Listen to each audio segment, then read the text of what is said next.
Okay, Good. so I wanted to ask you next about your family life. Yes.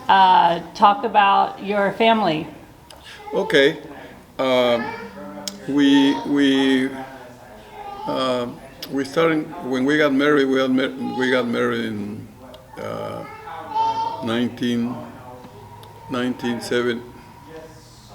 No, I'm sorry, 1966. 1966, and well, at that time, it was a sin to use any kind of way of not nature, not bringing babies. So we have 1 year, another one. The third year we have twins. So I say we're gonna have to start. We're gonna have to, do something because this is crazy, In 4 years we have 4 children, and we were living in Los Angeles, and so then we were driving to Tijuana, and after everything got, we didn't have a studio, so we established a studio, and then we work all day from the studio in Tijuana. Venegas Fotografía Fina. That was the first studio, and the children when they finished school, it was a big studio, so it was maybe this size. So we have a division, so we actually kind of live there. They spend the time there, and they see the customers. Sometimes they see me taking pictures. That's why Yvonne remembers many of those things, that she's a photographer, Yvonne Venegas. And so it was a very, very exciting time for us. We have a lot of work. Everything was going great. One thing that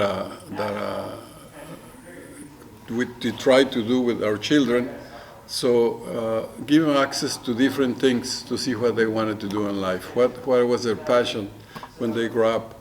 So we put them in dance classes, in piano classes, in cooking classes.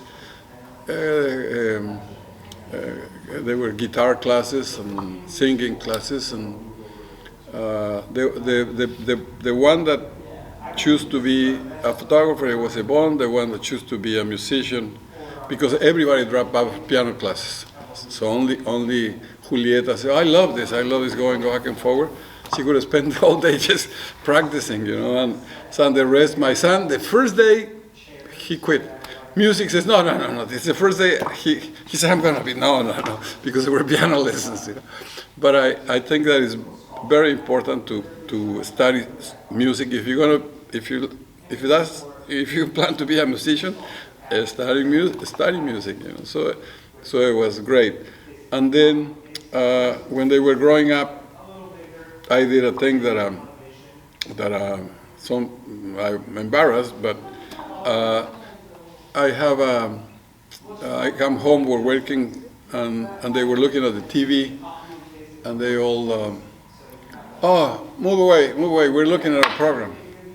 And it happened many times. So, you're not going to kiss me? Oh, there you go. So I decided that I was going to give away. We have 2 ladies working there, helping us. So I said, well, you take one and you take one, and I don't want to see those TVs again. Oh my God, it was a big commotion. And she even, in an interview, she says, oh, he was a dictator. He took the TV, but the good thing is that she actually said that, the good thing is that because of that, we have to play the piano, listen to music, or read books. And that was, I don't know, I guess it's very hard to do that now, to take away the phone. It will be a revolution, But it was a good thing. And I paid for that because I went to see her years later, now as an adult with a child at her home. And I said, why do you have this little monitor on the floor, or on a little table like this? I said, what is this? And they say, right away, I'm going to buy a TV. I'm going to go to Costco in Mexico City, and I buy you a TV. No. I don't like TV. I hate TV. I say, why? Well, you did that. You're the one that took away the TV. You remember? Yeah, but the results were great. Yes, but I don't like TV because I thought it was embarrassing. This little TV there that But it was the good thing about the whole thing is that she obsessively reads and play the piano, and it's really maybe 3,000 books she's already. So it's as far as yes, in that time, fathers were more absolute. You say this is the way, and nobody says anything. Not even your wife, anybody. You say this is the way it's going to be, and so it was other time. Now you ask them what they want to do. You say, what do you want to do? So what type of music did you and your wife like to listen to? Well, when the kids were little, like what did they grow up with? What kind of music? Well, romantic music. My wife liked romantic music, and she was always singing. Anything. Do you remember any of the bands? She likes romantic ranchero music or trios. So she was, and then she sang. Every day that when she goes to school, she says in the car, "Caminito de la escuela." She always, on the way to school, and she was always singing those little tunes, and they were singing with her. So it was I don't know. You'd be surprised. You go home right now, she's alone, and no, you hear her singing something. And the thing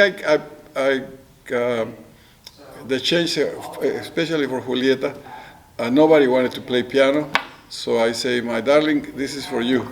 The piano will be, she said that it was the happiest day of her life. And none of them wanted the piano, and she wanted a piano. And so I got the piano through a customer that was, his daughter was getting married, and I got exchanged for a piano. So we had a piano, and then we still have it. We have an apartment in Tijuana, and with the piano is there. So, things very lucky. Things we say that God fixes everything and puts everything together. But we were very lucky that we have the opportunity to have all these classes and all these things. So they discover what they want to do in life, And before, you tell them what they're going to study. There wasn't no question. You're going to be a engineer, or you're going to be this, or you're going to be that. At that time, my wife studied bilingual secretary executive. That was it for women. If any girl in Tijuana wanted to study something, that was at the university. It wasn't even there, and when it was, no women were there. So it was limited, very limited. So we went to the United States. So many things open. There were education. I remember that I went to El Camino College, and they have a very big lab, very big. It was in black and white. You make a 16 by 20, and you wash it there. It was bigger than, for 20 people there. So, and they have 8 enlargers. So it was like heaven, That was the first contact that I have with all this equipment. Over here, I had a little. At home, I have a little thing that you make an 8 by 10. It was a thing like this. So this is absolutely, you couldn't believe all the things that we are very fortunate, because we there's so many beautiful things that you like. If you cross the border, you say, why is this so nice? And sometimes it's so terrible here. It's hard to understand, but it makes you try to make the city better. Try to make things better. So this is like, if you have a very, very nice neighbor that has a beautiful home, and then you go to your little, says, well, why can't I have a better home? Why can't I live better? So it was a great experience to, in health, in everything. The United States, it has so many wonderful things that sometimes we don't appreciate.